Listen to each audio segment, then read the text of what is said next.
I lost my first grandpa when I was 6 years old. And I saw throughout the years that I was really never complete with it because I didn't went to the funeral. My mom didn't want me to see grandpa because he had brain cancer. It was like tonight's topic on Night Ignition podcast is loss.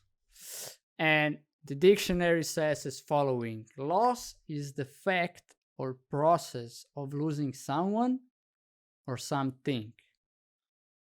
So, we all always go the same. Chat, you're, welcome to involve here. What does loss mean to you, Ula? Loss, yes. Or how it resonates, like the occurring of loss? Well, first thing, when you say loss, I always think about someone dying, you know. And then, so not so much about the objects, but more about people and maybe things that you cannot see or touch, like love, like time, things that you actually can't buy with money. All right. Yeah, for me, it's similar, but it's also, for the things. And I just want to do a little heads up here. So tonight's conversation is, it might resonate as heavy as significant, because like Ula said, when we lose people either to death or they go out of our lives, it's like it's pretty significant. And what I want to bring into this is like dealing with loss is basically no different whether it's go for an object or people. The formula is kind of the same. I will share with you guys later. It's just the meaning that we put to stuff that is actually making it more heavy or less heavy, right? So I just really would like in tonight's Night Ignition podcast that everybody discovers something new for themselves in their area. It's like whatever that would be, just maybe see it from another perspective or however that will end for you. So yeah, uh, when I think about loss, it's also shaped by how our life went, and it's just like if you're attached to, or you really love the phone or a computer and then you lost it or it broke down, just like it's the end of the world, right? It's just like hearts broke. And then when I observe it through my life, it's just like I was losing glasses like nothing, sunglasses when I was young, and watches. I don't wear watch because of that reason. I think I lost like 10 watches in by the age of 18. I lost at least 7 sunglasses, no more. It's gotta be, I just forgot them. It's not important for me. I forgot them or lost them, and I was hurt I was worried for 15 seconds or 30 seconds. And then I said, all right, I'll buy a new one or I get a new one. Yeah. So, in that resent. And then, we had somebody else, a schoolmate who wear one watch for a really long time and then he lost it. And it was like, it was crying, tears, cannot get over it, really was attached to it, it's just like, and it's like the end of the world. In those moments it occurs like that. So for me that was a computer. When I was 10 years old, I was gaming too much, my grades went a little down in school, and my mom put the computer apart, put everything in a glass closet. So it's a closet with glass doors, and there you see a monitor not plugged into anything. Then you see a mouse and a keyboard and the box, right? All in there. And then you look on the floor and you see me crying like somebody, cut my leg off. And in that moment, I think I wouldn't be crying so much if I would lost the leg. It's just like it was it really hurt. somebody would say, how come? Just because I loved it. I loved the gaming. I was pulled into it, something new. I just loved, like, still love doing it. And that I remember that there's, like, to an object, that when I lost that. But then when it happens also, it's like after 5 days, I was kind of okay with it. I was thinking, all right, man, mom was right. I really did it too much. It didn't affect me. I still, when I got it back, did a little less. And then when I went to the age of 18 to the faculty, I just, unleashed the beast, so to speak. And then even later on. But yeah, when I, that is one thing, right? It's loss of objects, or some people when they lose their phone, right? Nowadays, smartphones. If you lose your phone when you have, all the data's on, the schedule, the pictures, the videos, and if you suddenly lost it with no backup, it's like almost unimaginable for a lot of people nowadays, right? So yeah, that is one of the first things that pops to my mind if I go from childhood up for a loss. Is just like, yeah. So maybe chat, share with us, what did you lose when you were young, and it's really, hurt you at the time. Yeah, I remember. I actually didn't lose something that was mine, but I wanted. There was a special pen that my friend in school had. I really wanted that, but I knew that they are kind of expensive, and I always listened to my mom and dad complaining we don't have money. So I didn't want to, ask them for that. So I just took it from her, and then she asked me, "Oh, where did you get that pen? Because I'm missing one." I was like, my uncle bought it for me," and she was like, "No, that's my pen," and we were fighting. And then her mom called my mom, and my mom made me take it, like made me take it to her and say I'm sorry and blah blah. Oh my god, that was so painful. I have a pen first, and then I had to apologize. So I kind of, lost my, I don't know, like I felt so bad, and then my mom was mad at me, and I was just like, I was trying to help. I didn't want you to spend money on my pencil. Yeah. So yeah.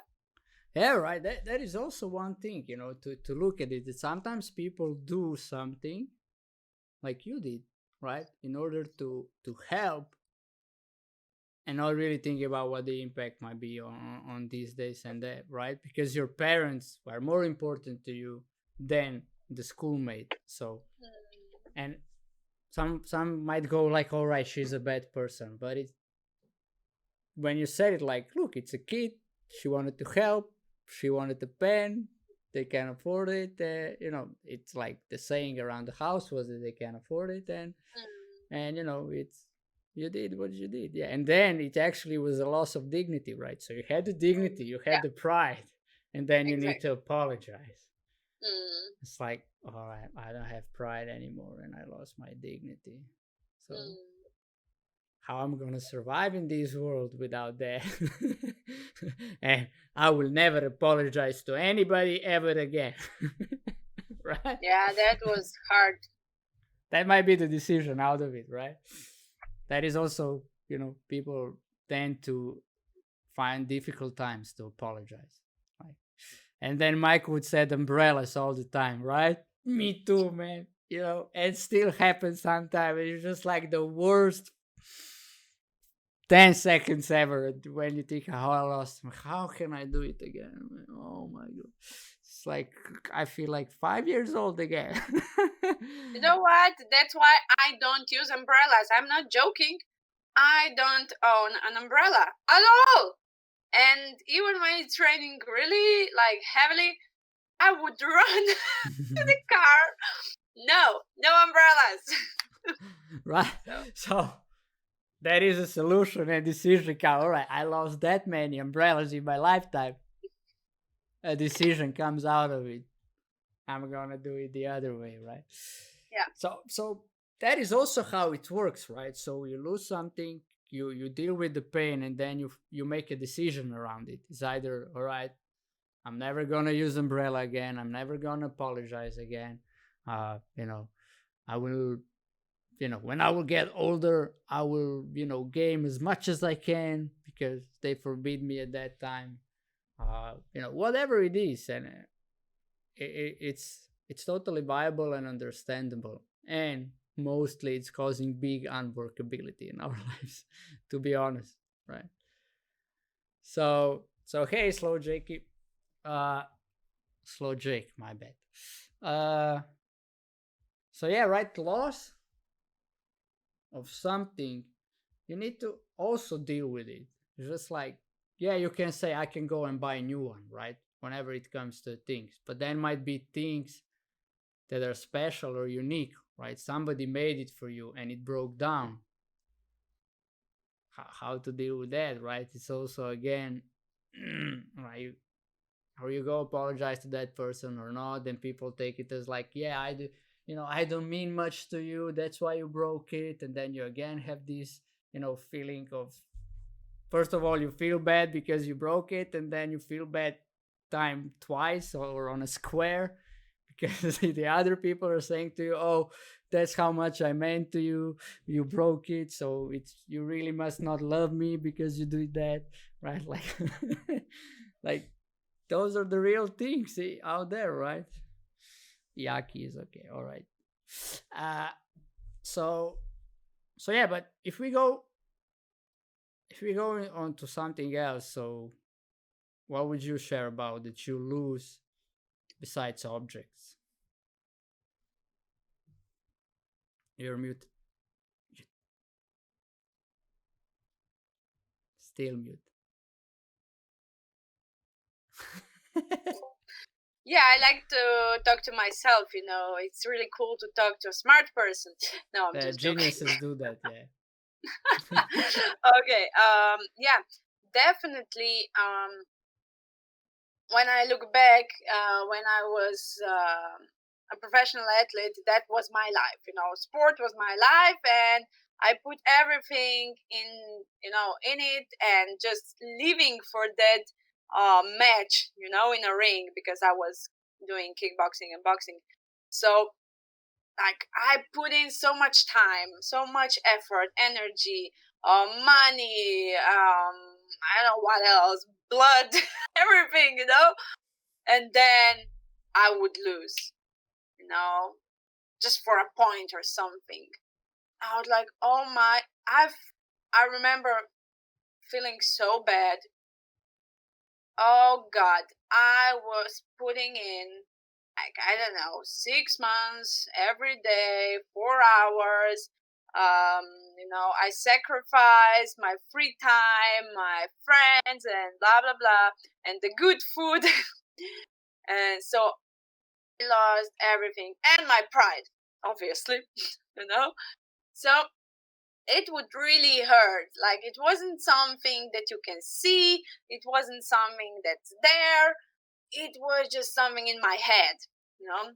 And but then one time my coach told me, hey, it's okay, it would be really bad if you would win every time. And I was like, what the fuck are you talking about? It's the best thing if I win every time. But he said to me, yeah, well, it's impossible, that's first thing, but the second thing, you will never learn from your victories, because when you win, you are just like, yeah, I won, that's amazing, you go celebrate and blah blah. And almost never you look at the game or at the match, what you did wrong, where you can improve, because it's not important, you won anyway. But when you lose, there's something, that feeling of lose, that drives you to become better. Mm. So actually, when losing in sport, you are actually gaining something. So I think it's the same it could be the same when we lose an object, because sometimes when we lose an object, we might gain something better, or we gain more time. Like, I don't know, I don't want to lose my phone, by the way. That would be horrible. But if I lose my phone, I might get more free time. You know what I mean? Right. So there's always yin yang in this world. It's always a balance.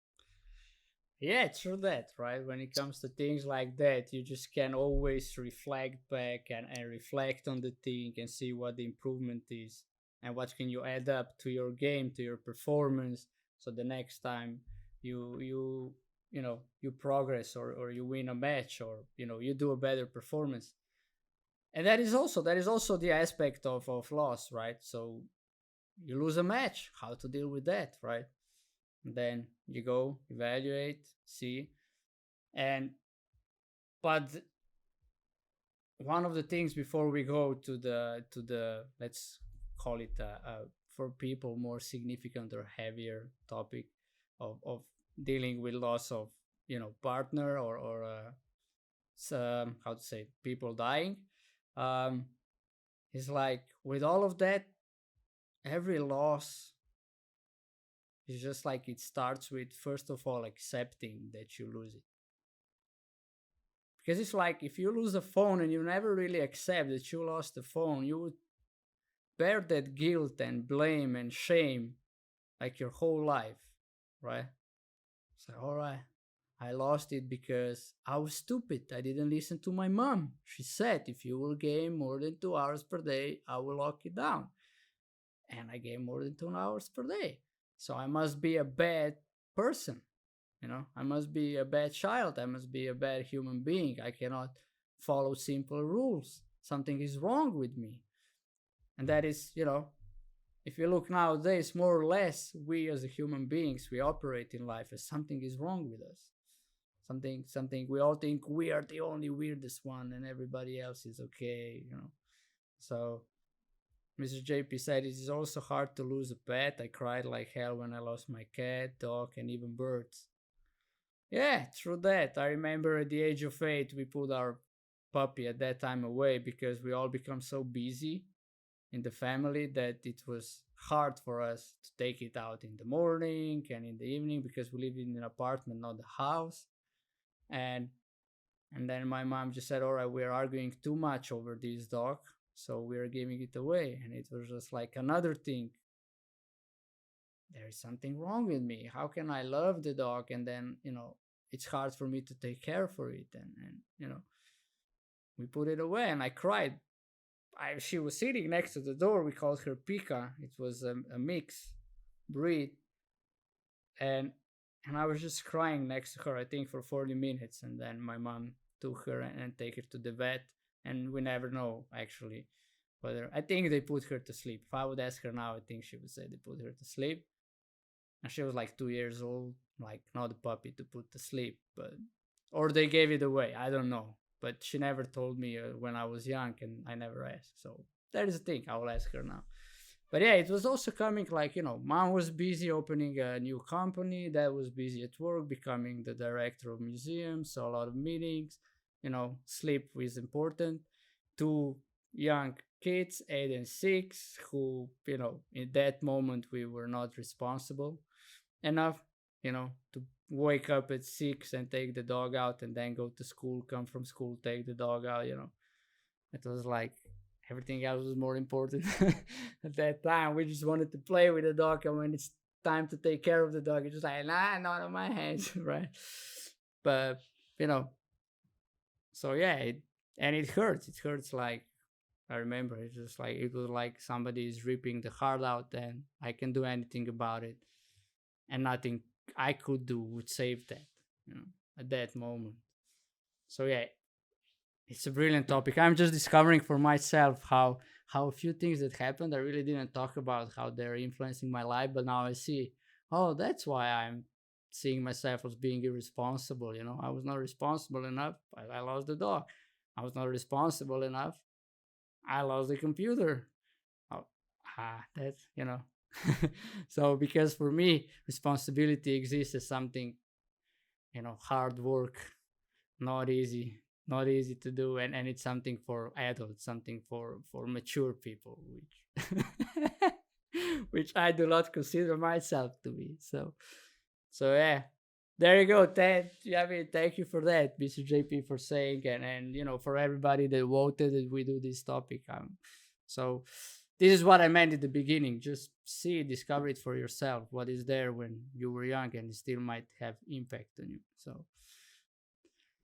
So yeah, and it really comes, not accepting it. Like I can see it now. Like really never accepted that I lost Pika and computer at that time, and probably some other things, sunglasses, the umbrellas.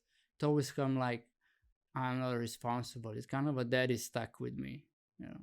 And I can see it now, and now it gives me an opening to actually complete it and have a breakthrough in this, which is amazing. So yeah, thank you guys for that. I really appreciate it.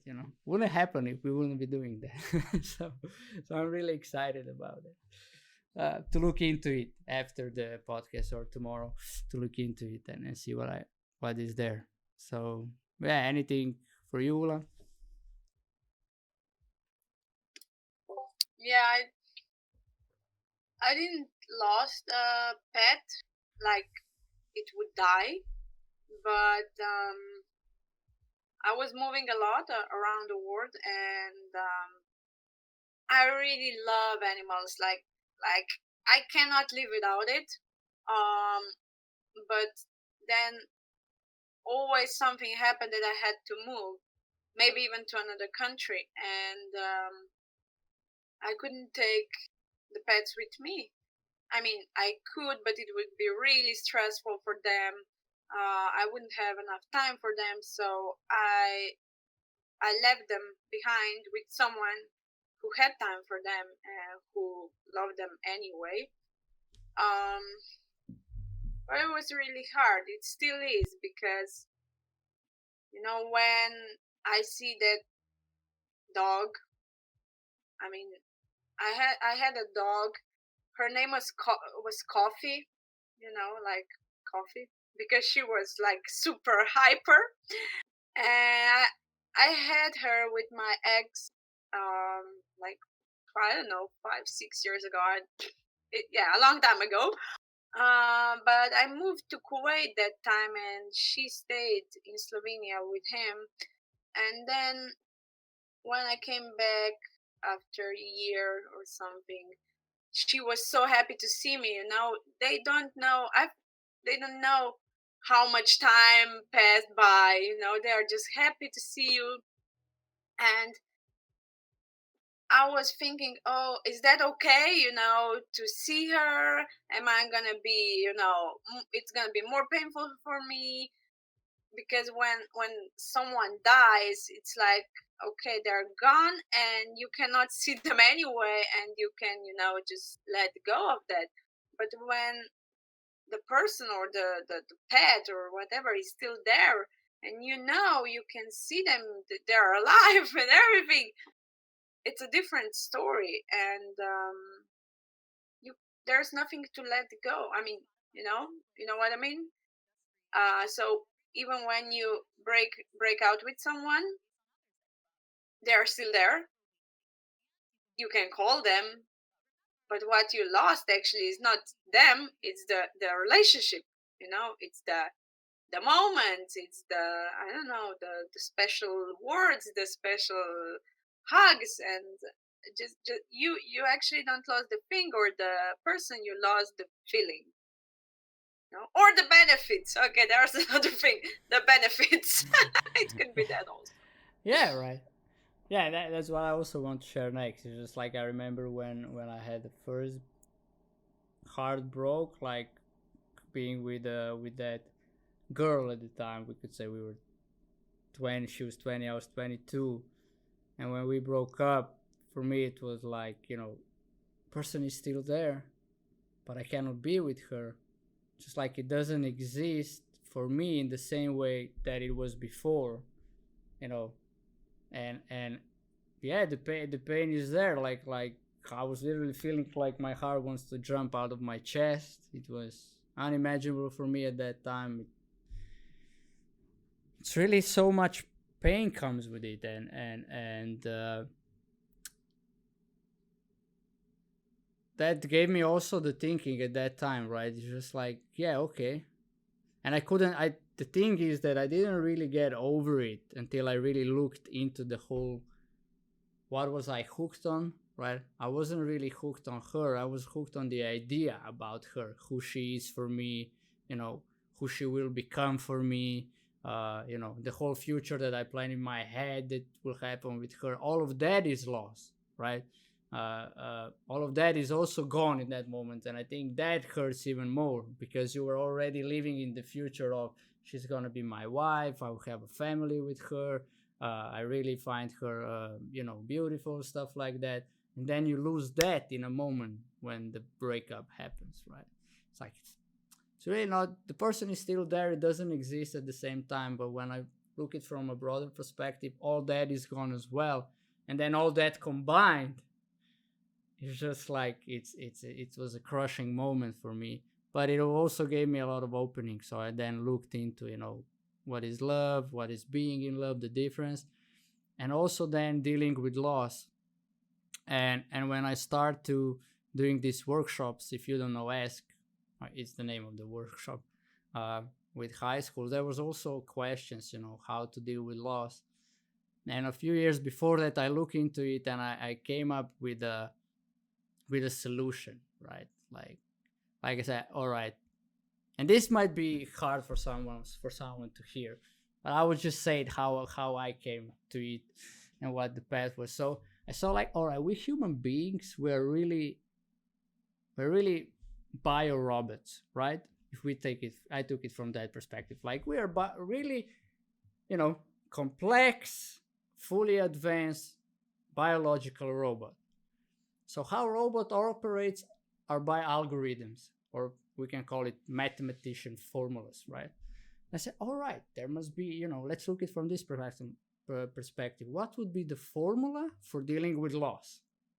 And then when I looked through all my losses in life at that moment, it was like, first of all, I saw, all right, if I don't accept them, until then, there is a big resignation, there is sadness, it's blame, it's guilt, put it on other people, like in a breakup. If a girl cheats on you, or she left you, she's a bitch, she's, you can blame her for whatever. When I lost computer, my mom was the evil one. Also with the dog, when I lose the glasses, I was the evil one. So that blame, the guilt is on me, the shame is on me. And then I saw all that exists because I didn't accept. So when you accept the situation as it is, that is the first step. Then you can do something about it, right? Then when it comes to a loss, especially when whatever, it's a thing or a living being, but more with living being, it usually stays with us longer time. I saw, all right, it's good time to give yourself time to grieve, to mourn. That is important. It's like, if you skip that step, it will catch on to you later in life. It's like it's inevitable. It's like, it's a causality, the word from Matrix. It's just like cause and effect. You put it away, it will come back. What goes around comes around, right? So in that matter, so all right, accept, then you put in time for grief. But then I was like, all right, but that time could go on eventually, like, it could go on. And then I said, all right, but if I have a saying in it, I can say, all right, I will grieve for mourn for 1 day, 2 day, 1 month, 2 months, 5 months, 6 months, whatever you think you need, how much time you need to deal with it. And the important thing in that is that you communicate that with your environment, right? So that you tell your spouse, your parents, your friends, look, say, I lost this, I accept it, and now I'm gonna grieve for 3 weeks. So you put the word out there.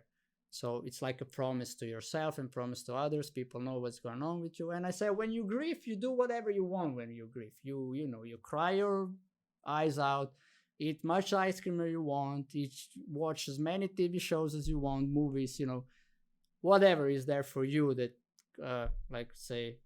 gives you comfort at that time. And in that time, what happens is also when, some happy moments, some moments when you are not mourning or grieving. It's like, and then you see some opening for new actions. What could you be doing? Oh, I could be, the ideas pop off. The brain is also wired that way, that you get an ideas. What could I be doing? And write them down. And then when, 3 weeks are over, you say, all right, now I'm going to do the action. You do action from those ideas. And that is how, you overcome the loss. Like, I see it as a quick effect. I mean, quick. It's a quick as how long you say it's quick, but it's really effective way. And why I'm saying it's effective, because 1 month ago, on Wednesday, it's gonna be 1 month, my grandpa died. And I was really like, when I come up with this formula, I was thinking about, I'm sharing that with people. I really stand for it, but I don't have the worst experience of loss, which is when somebody dies. It's like they will, like Ula said, never come back. And then my grandpa died 1 month ago, and I said, all right, do it that way. And I said, all right, I'm up to so many projects in life. I cannot give myself time like 3 weeks out, right? I have a little boy, I have a wife, I have this community here, the stream, which is also very important to me. I have the projects for high school, some other projects where we stand for transformation. So big things, big games. And it's really, 3 weeks was too much. So I said, all right, I'll take a couple of days, right? And the thing was in it that I didn't communicate that with my wife. So there was like with Ursa, there was like, some crashes. And I didn't really recognize at that moment that I'm going through motion. So, but when I recognized, I said, all right, accept it. And then I said, okay, where is the perfect time to grieve and mourn and to deal with it? And then I said, all right, it's going to be the funeral.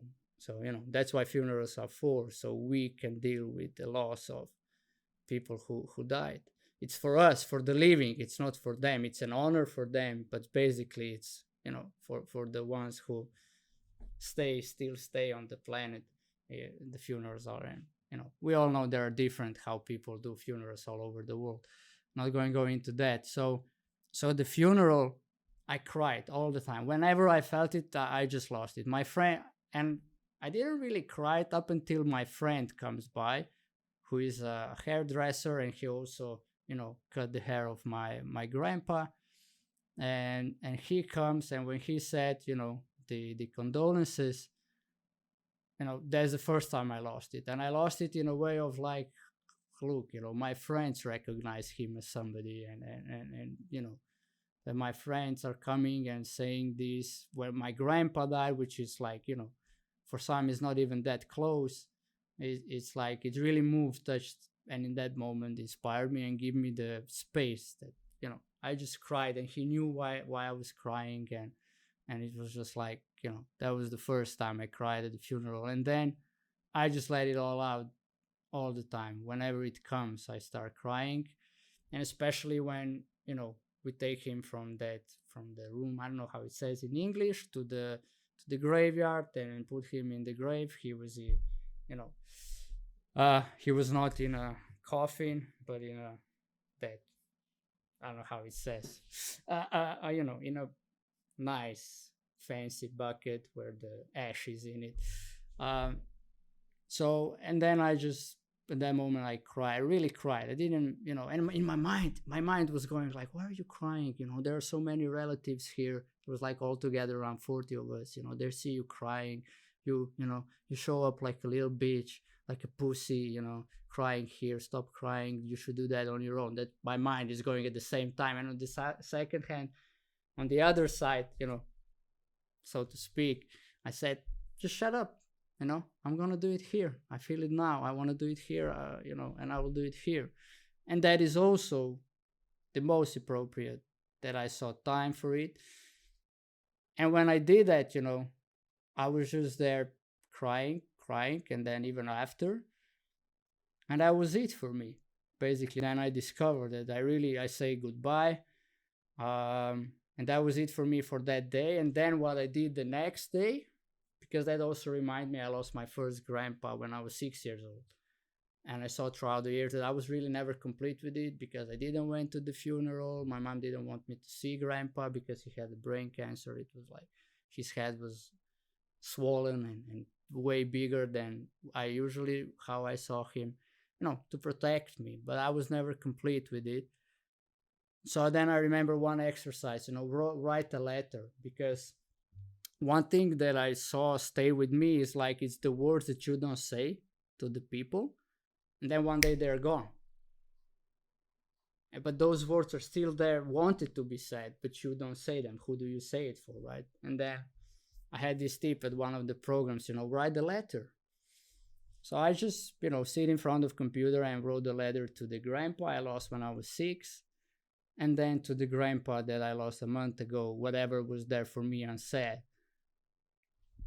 And in that moment, that was complete for me. It's like now it's really complete, and how I know it's complete. And, I just went on doing things, standing for people, and love the people that are alive, and keep having grandpas in memories. Like this character here is the grandpa who died a month ago.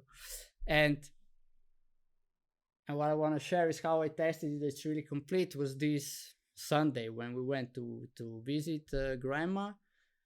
And I was sitting there, I was seeing his picture, and I was wondering, I sit at the chair at the table, and I'm wondering, is there something wrong with me that I don't cry now because grandpa should be sitting on the other side of the table?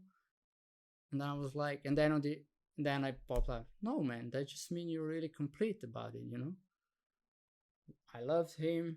We had a great time together. We said to each other what we want to say. We went to visit him the same day that he then went to hospital and never come out of it again. So I was really at peace with it. And that is like, for me it was like, no, that just means you're complete, and you acknowledge he is really gone and nothing will ever bring him back. And there is nothing left to say except the good memories about him.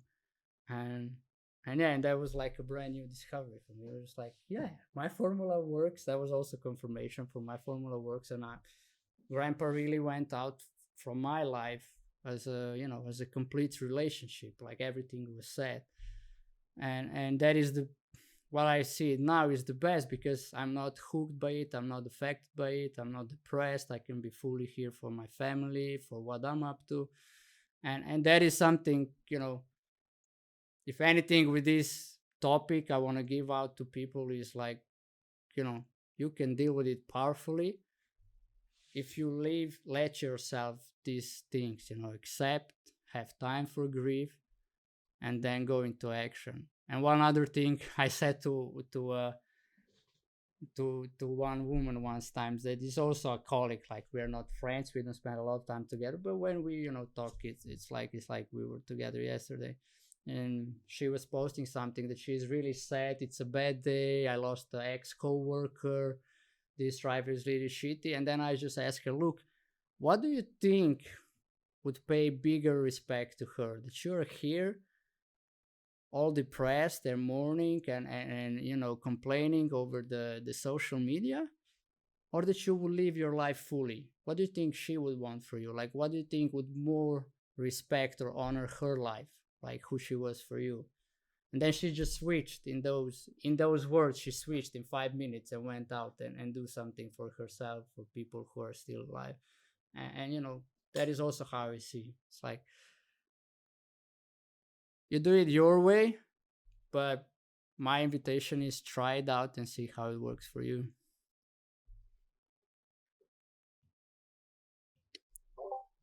Yeah, great formula.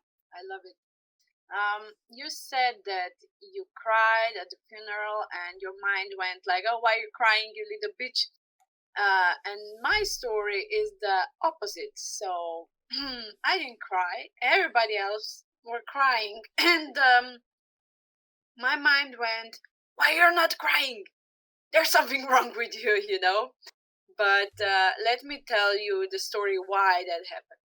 So my grandma died like 2 months ago, and she was more like a mom to me. She raised me up. Um, she spent a lot of time with me. She was a writer, and she was a lady, and she would taught me how to, act, how to talk, how to treat other people. One time, I had a, I don't know, something sweet, like a sweet, and I unwrapped it, and I just, let go the, what's it is called, The paper, the paper, the exactly. I trash just in let the it end. go. I was like 6 years old, and we were walking from my school because she picked me up, and she saw that, and she was just turn around and said to me, "Young lady, pick that up, and I never want to see that again." And I was like, and my schoolmates were there. It was so embarrassing, but she had that, something in her, that energy, and I just turned around, I picked it up, and I was like, okay, I will never do that again, and I never did it again, ever. Even today, I would not never do it. No, no, no chance. So yeah, she was a special lady. And she spent last, I don't know, 15 years lying down, not knowing what's going on around her. For the last, I don't know, 5 years, she did not talk. She was really in a different place. She had so many pills. I don't even know if her brain was still working because it was so much chemistry. And I would see her once in a while, and I would read her own stories. Um, and then one day, my dad called me, and he said, they called me, that she might die soon. And I was like, okay. I didn't feel bad. I actually felt good because I was really happy for her to decide to leave this world, because she didn't enjoy the life for the last 15 years. And I went there to see her. It was a hard experience because she was like having problems with breathing and everything. But I I would talk to her, and I would tell her, "Hey, grandma, I just want to tell you that if there's anything you think I need to forgive you, I'm forgiving you. It's okay. I love you, and you are good to go. You can leave this place now, because I know there's a better place for you right now. This body is not serving you anymore, and I know there are so much better machines out there that it's gonna serve you in much better way." So I was I was okay. I was complete. Next day, I mean, in a few hours, she died. I was really I was really happy for her. And my dad called me, and he would be crying, and, "Yeah, grandma died." And I was like, "Yeah, I know." And he was like, "How do you know? You know, how do you know?" And I was like, "No, I know, because yesterday I was there, and I would tell her that she can go now." And he was like sad, and I told him, Dad, it's okay to be sad, but you should know that she is enjoying life way more now than she did in the last 15 years. And when we were at the funeral, everybody would be crying, and I would be like, I was just okay with it. I was like, "Yay, let's read some of your stories now." And I would read it, uh, and my mind goes, "Ula, come on, it's a funeral. You need to cry." And I was like, back to my mind, no, I'm really okay with it. I'm actually happy for my grandma. So I realized, because I see death a bit differently than most of the people, it was easier for me. And the second thing was that I would really, you know I wouldn't be it wasn't about myself, it was about her. Mm-hmm. So I would really see the situation how it is for her, not for me.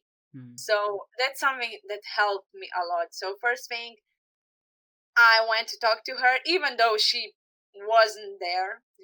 The second thing was I looked what is there for her, how is that experience for her, and the third thing was I I was just complete and thankful for Mm. everything she gave me. Yeah, cool, right? So, I have a couple questions. How did you felt when she become like that 15 years ago? How did you deal with that at that time? Oh, it was a process, obviously. Mm-hmm. At the beginning, it was funny because you could tell her a joke like 500 times, and it would be still funny for her. Mm-hmm. So that was cool. And my sister, she was really happy about her forgetting things because she would give her money, and the next day again and again and again.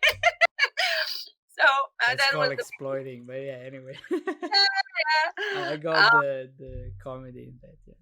Yeah, but that was funny. But later, it went down, down, down. For me, it was I was always be struggling. I would be struggling with that. I don't want to go see her because I feel really bad when I see her like that. And on the other hand, I would be like, but she's lonely and she misses us, and so I would always be like, okay, what's the right thing to do? And one time someone told me that just do what it feels right for you, because at the end, if I go there and I feel bad, she's gonna feel that I'm feeling bad, and it's not gonna do her any good. So Mm. always do what you feel is right to do. All right, but did you? My question is, did you ever like grieve because you lost a grandma, right? Up until the moment she went down laying because her situation was that bad, probably was dementia or Alzheimer's in the way Yeah. that you're saying. It's like, there was a moment when your grandma was not your grandma anymore. Like you used to know her. Yeah, it was. When you get a dementia, there's one time that some people get really not so nice. you know, they I don't know what's it even called, but yeah, there was a time that she was really mean to me, and I was like, whoa, what's going on? And that was the time that I felt like, okay, I lost my grandma. Mm. I was like, I don't know, 14 years old, so you can imagine that was like 16 years ago. Yeah. How Um, did you deal with that? I was really young, and at that time, I didn't. Mm. At that time, I just like pushed it away. It doesn't matter. It's fine.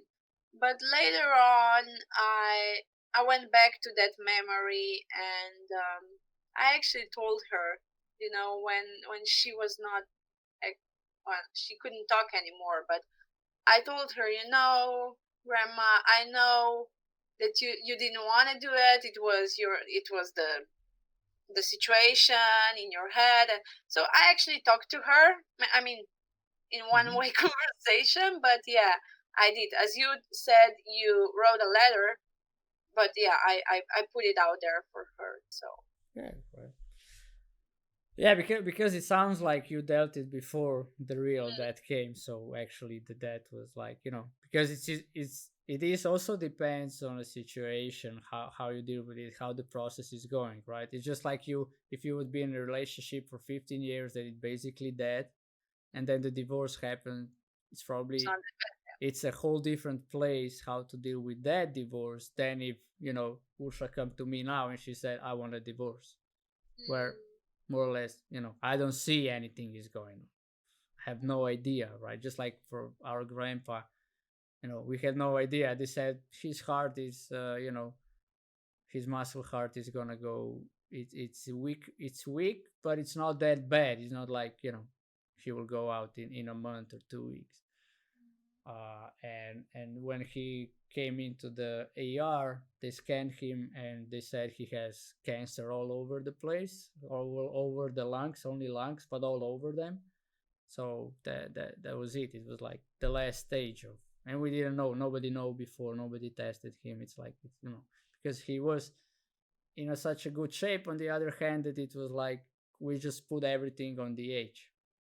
So yeah, he's walking slower because he's aging. He never really did sports or take care of his body on a level, on a certain level. So it's okay, but he's still moving. So while he's walking, that's all right. It doesn't matter the pace, but it's probably it went on for some time, right? If you get to the last stage, and when he got into hospital 2 weeks from then, or not 2 weeks, what it was, Saturday, 10 days, 11 days, yeah. So yeah, and that was like, that's why I was crying, because it was a shock. It's like two weeks ago we visited him, now no more. So that was like the process, and it sounds like you dealt with that all before that really happened. So yeah, there is no universal like how you should, but in any way, if you put that formula, you need to accept it. At one point you accepted it. All right, my grandma is, for me, my grandpa is gone. And it's, yeah, because how you shared it, I didn't hear, like, like you said, I was happy. And it's also it's also the things that we say to us, right, that we comfort us. It's also the funny business, because it comes from our beliefs, right? You said she lives a better life now, but you don't know that. Nobody knows that. There is no scientific, like, we don't have the experience of what happens after that. The only fact is her body is dead and she's not here anymore. That is it, right? But then we Oh, tell, there are actually some scientific proofs yeah, all that right, but don't disappear, right? So yeah, but yeah, it's like, really a better place, that's for sure. But I don't think it can be any worse than it was. yeah, but my point is not what you say from where that comes, but my point is like why we say it. It's to comfort us, right? She doesn't need comfort anymore. She's Yeah. gone. Like my grandpa doesn't need comfort anymore. He's gone. So the comfort is for us. And then what we say to us is also very important in that moment. And we are like, if my grandma, she went into a wrong space about herself. Not that I'm opinionating, but she said, "Oh my God," she said, and I said all those things to him because I didn't know what's going on. How is that possible? And when she said that, it was just like, uh, I got it, right? I got it. In that moment, she needed to deal with it, and she put a little blame on herself. Now she's way better. She accepted it, but it still comes moments, which is logical. She was married with him for 60 years. It's just like, but she is moving on. She's taking care of herself. She didn't close down. She didn't went into depression, which I really admire, right? It's 1 month out, and she's been walking all over city, went for a walk, to funeral almost every day, to funeral, to a graveyard, doing other things. I thought she would stop eating. She's eating, all those. I've been afraid, like, how she will deal with it, but she's eating, she's drinking, she's taking care, she's still doing things. She just misses him a lot, because when she is alone, she usually had somebody to talk to, and she shared that she had somebody who made her laugh, and now all that is gone. So yeah, right. It's that. And Mr. JP said, I agree. When my grandma got dementia, she went to home for elderly. Don't know the exact word. It's a nursing home. The grieving already started. She kind of didn't exist for me anymore, which is harsh to say, of course. It was still sad when she actually died. But when it happens suddenly, it's even bigger shock. When it happens suddenly, it's even bigger shock. You didn't have time to adapt to the idea that someone will go soon. Yeah, it's just exactly. But you can apply, like, I bet, and it's not about the formula, but it's just like, this podcast really exists to empower people, and that you discover something new and apply it to your life, see if it works for you or not. I'm not saying it's the truth. Whatever we say here, share with you guys, it's not the truth. You need to discover your own, but it's invitation to maybe approach some things from a different perspective and see for yourself if it works for you or not. If it doesn't, you just ditch it. But sometimes, We don't even do that. We are keep on doing the same thing, and feel crappy all the time, because we don't like try new things, new approaches, different perspectives. So yeah, from that thing, you know, try try it out whenever it's possible, or you will remember, or write it down, or we will share it as a highlight as well. Probably Karina will make an awesome highlight like she's doing it. But yeah, it's really is. It's easier when it comes to that, if it's like you see it coming, than when it's a sudden thing. But in both ways, in the end, there is a loss, right? And I don't know. I don't know what else to say here. It's like, it's like you said before. You can be sad about it, and it's okay. And the point here is that, you don't stay in that state forever, because you're alive. You lost a thing, all right, but you're alive. You can replace it. Some things you can, but you can apologize for them, and move on, because anyway, in universe, nothing is forever. Nothing is for not. Nobody went out of this world alive. All right, they went to moon, but they come back, right? And so nothing is forever, and when you see it like that, yeah, whatever you have now, even computer, the car, the phone, the people around you, at one point you will lose it all. And we can live as in fear of loss, or we can just be okay with it. It's a part of life. Just like when you get things is a part of life, losing is also part of life. When you meet somebody and be together with them, it's more important how you spend time with them. And that is next thing for me to invite everybody. Look, you have people around you, especially with people, right? We think it's like, take care of them. If you don't want them to broke, take care of them, right? I have my cell phone for 5 years, still working as new, because I take care of it. It's like, I probably have one of the rarest people that I know that have this phone, and it fell on the ground, but it never broke the glass. But I'm not attached to it. I'm not treating it like a piece of shit, like, just throwing it whatever, don't care about it. It's just like, it's a thing that I use to operate, and just take care of it. And the same goes for people, right? Take care of them.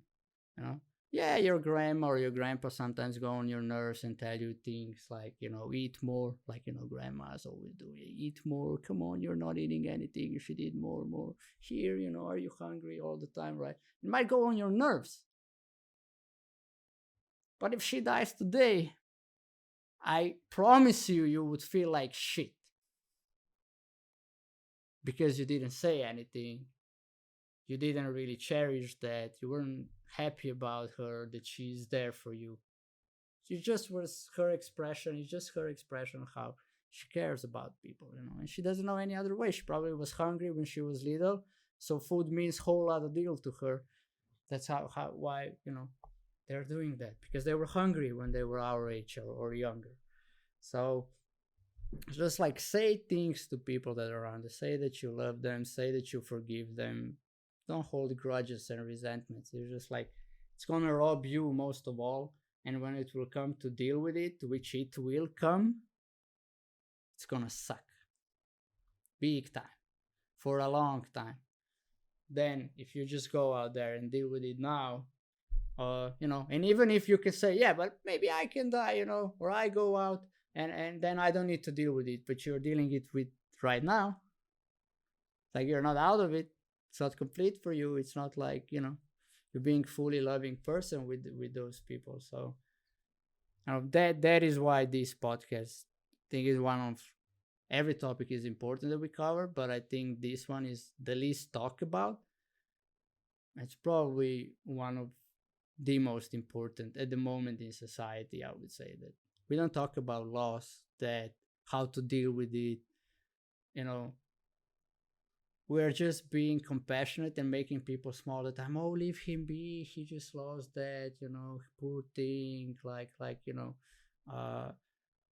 And that is belittling thing. It's not like standing for them, asking them, all right, how are you doing? What do you think you can do about it? Stuff like that.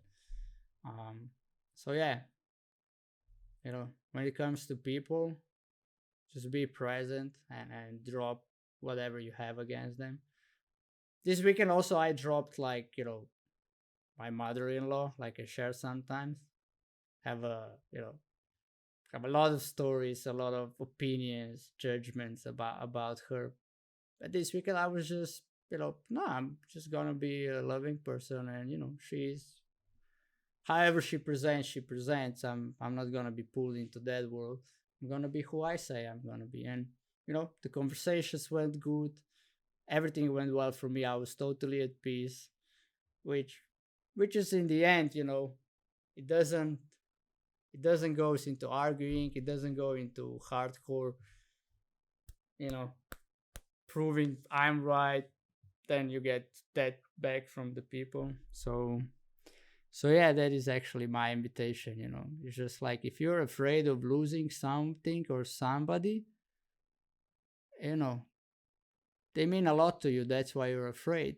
And on the other hand, you can think about like, what would be more complete for you if you take care of that relationship or a thing, or you treat it like it's something for granted, like we tend to do as human beings, and then that granted is gone, and then it's you put the blame. I could easily see, I really appreciate that nobody in the family went like after the doctors. That is one of the most things. How didn't they discover it? Those comebacks. He was probably ill for a year, 2 years. It's like it's their fault, and then it's my grandma's fault because she pushed him so much all the time, and and it's my dad's fault because he didn't do anything. I let him drink. Drink with him, glass or two of wine.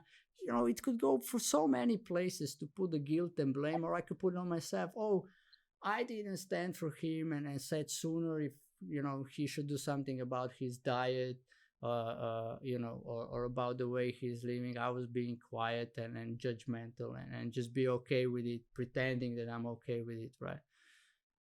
But I'm just really glad nobody is, at least on the outside, nobody's putting that conversation. We were like, in the end, really, just accept it. It is what it is. We can do anything about it. Even some people were asking at the funeral, what's happened? Did you do the autopsy? And my aunt's husband said, no, we didn't go for that because it doesn't matter. He's dead. Cannot bring him back. The autopsy wouldn't do anything. It would just put more work on the health system that is already overload at the moment with everything, and it wouldn't even serve us even if we know exactly where the cancer is coming from and how it went the whole way. you know it wouldn't benefit us in any way. It would be just another info that somebody might be in the story. How could we save him? But it is what it is. Can't save him. Yeah, can only deal with that he's gone, and cherish him. And this is actually the great caricature, I think is that called in English as well, of him. He was smiling all the time. He was joking all the time. My friend that I said before, hairdresser. My grandpa in the last years went to him, and Mirko, the hairdresser, said to him, "All right, sir, see you next time." And he always replied back, "Well, we might. You don't know." And he went. So then when I called him, I said, "Yeah, that was it. You won't do hairdressing for him anymore." So, and it was also on the same day that he died. I happened to be also doing the hairdressing, and I could easily see I could cancel everything, but I just didn't. I said, "Look, I know my grandpa would want me to live fully and to do things and take care of Ursha." And he was always saying, take care of Ursha, take care of Ursha, and the little one, Tai.